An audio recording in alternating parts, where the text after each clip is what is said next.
Have you ever found yourself asking, God, why is this taking so long? Why does my breakthrough feel so delayed? It's a question that can really test your faith. Well, in this explainer, we're going to dive into a powerful framework from Apostle Joshua Selman's teachings. It really breaks down the spiritual principles behind those delays, and more importantly, how you can activate your faith to see real, tangible change. You know that feeling, right?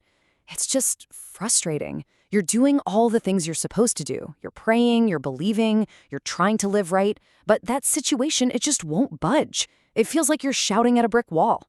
If that sounds anything like where you are right now, trust me, you're in the right place. So where do we even begin to understand this? Well, the very first step is a huge shift in how we see the problem. What if the delay isn't a punishment? What if it's not a sign that you've been forgotten?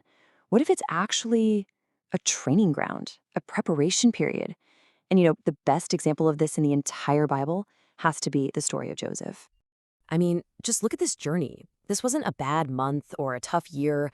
We're talking about decades of absolute injustice. Betrayed by his own brothers, sold like an object, falsely accused, and then just left to rot in a prison. His path from being the favorite son to the prime minister of Egypt was paved with some of the most brutal suffering imaginable.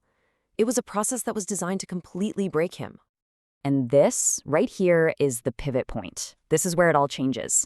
Years down the line, Joseph looks his brothers in the eye, the very ones who sold him out, and he says this, "You meant it for evil, but God meant it for good." Wow, that's such a powerful idea, isn't it? But a higher divine purpose can be secretly at work even in the middle of someone else's malicious plan. Now, let's be really clear about this. The teaching isn't that God causes the trouble. He doesn't orchestrate the betrayal, the sickness, or the layoff. No way. But what he can do is use that situation. He can allow that pressure to continue as a kind of holy provocation. That constant frustration might just be the very thing that forges a new level of character in you, or it might force you to finally start that business you've been dreaming about. Okay, so if the delay actually has a purpose, how are you supposed to navigate it? How do you get through it? Well, this brings us to the how-to part. It all boils down to faith. But as we're about to see, it's a very specific two-part kind of faith. So the first pillar is the one we all know, faith in God himself. It's that core belief that he's real and that he's powerful enough to handle whatever you're going through. But the second pillar, and this is so crucial, is faith in his vessel. The idea is that God often works through people, through anointed men and women who are his channels. Believing the messenger he sends is just as important as believing in the message's source. So how do you build up that first pillar, that faith in God's power? Well, one of the best ways is to look at the Bible like it's God's resume. It's a whole book filled with testimonials of him solving impossible problems. I mean, 430 years of slavery, incurable diseases, a 38-year paralysis. Whatever you're facing, I guarantee there's a story in there that proves God is more than able to handle it. And this verse right here just lays it all out perfectly. Believe in the Lord your God, that's pillar number 1, and you'll be established. Then it says, believe his prophets, that's pillar number 2, the vessel, and you will prosper. See? It's a two-part equation. All right, this brings us to the absolute core of this teaching. This is the actionable part, the spiritual formula for how a promise becomes a reality in your life. It's not a guessing game, it's a very specific sequence, and the order matters. The process is this simple. Believe, then receive, then have. Believing is your foundation. It's done in prayer, based on what God has promised. Receiving, now that's the crucial middle step. It's a spiritual transaction. And having is the final part when you see it in your hands. The biggest mistake people make is they try to jump from believe straight to have, and they totally miss the most important step. And this isn't just some nice idea. This is the scriptural engine for the whole framework. Look at the sequence here. First, you ask in prayer. Then, you believe that you have received it. See that? Past tense. It's already done. That's the spiritual transaction. And the result? It will be yours. That's future tense. That's the physical manifestation that's coming. So, what on earth does it mean to receive something? It's not getting the job offer in your inbox. It's not the doctor's report. It's the internal act of taking ownership of it in your spirit by faith. It's that moment you decide that in the realm of the spirit, this thing is a done deal, even if your bank account and your body haven't gotten the memo yet. This analogy just makes it so clear. Think about it. God's supply, the waterboard, is always full. There's no shortage. Believing connects your pipe to that massive supply.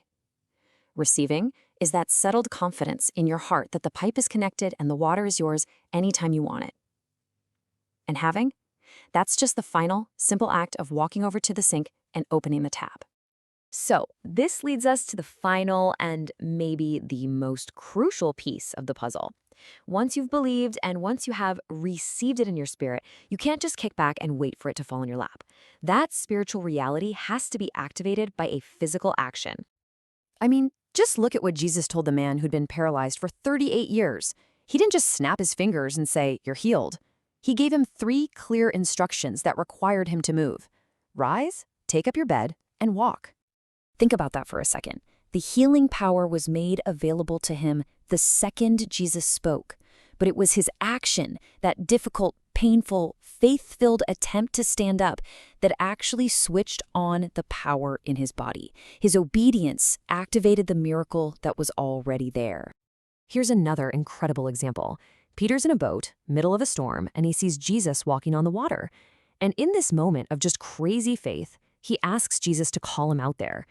And what was Jesus' big, elaborate instruction? Just one word: come. See, the power for Peter to walk on water wasn't in the boat. It was activated the moment he took that step of faith over the side. The proof, the sign, the miracle of him standing on the waves, it followed his action. It didn't come before. We always want the proof before we'll move, but this teaches us that our movement is what brings the proof. So let's tie this whole thing together.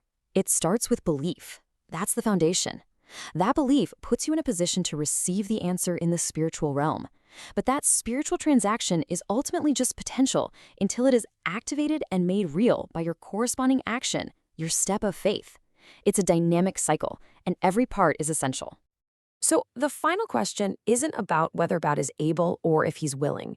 According to this framework, your breakthrough is already available.